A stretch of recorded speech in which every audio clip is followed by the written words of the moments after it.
Carving candles is an old German craft, still practiced by artisans. It involves layering different colored waxes and then carving designs that expose those colors and the luminous core. It's hard to beat the radiant beauty of a carved candle, but we'll try not to wax poetic about it.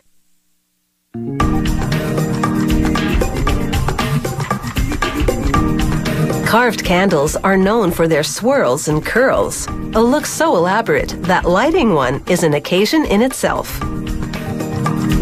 They start with vats of hot wax in various colors. The candle maker stirs them to circulate the specially formulated dyes. She dips a star-shaped wax core into clear wax and then yellow. The clear wax dilutes and lightens the yellow. She hardens the layers in cool water. She repeats this process between 30 and 35 times as she builds up layers of different colored waxes on the candle core. As the dipping continues, the candle becomes warmer and softer, which will allow it to be carved. The quick dips in water only cool the outer layers.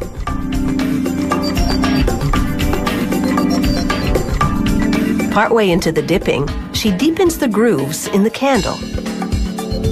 She resumes dipping and keeps a close watch on the temperature of the water and the wax.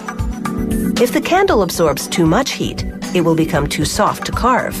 But if it's too cool, it becomes too rigid to carve. Achieving the right consistency is crucial.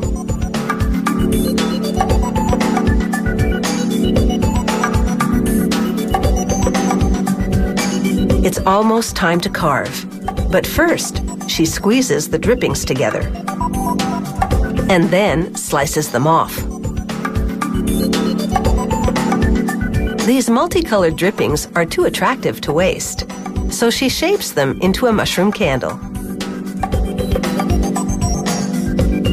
She pokes a hole in the center for the wick.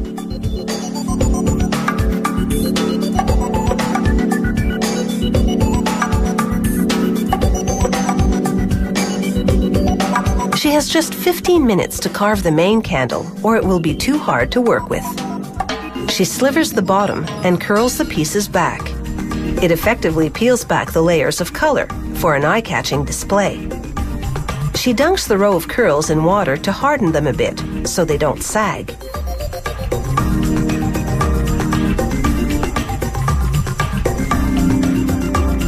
Here's a twist. She curls each row in the opposite direction to the one before.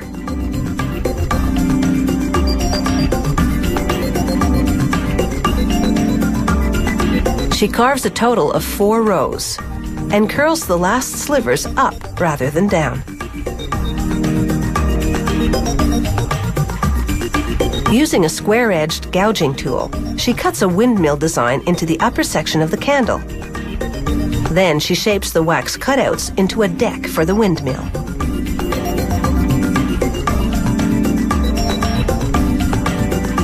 She carves tulips and other designs around the top. She works quickly and with a steady hand. It takes at least a year of training to learn to carve and shape these designs so quickly.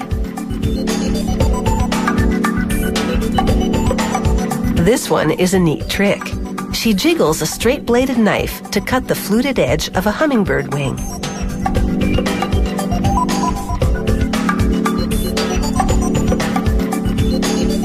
One last character, and this carving job is complete.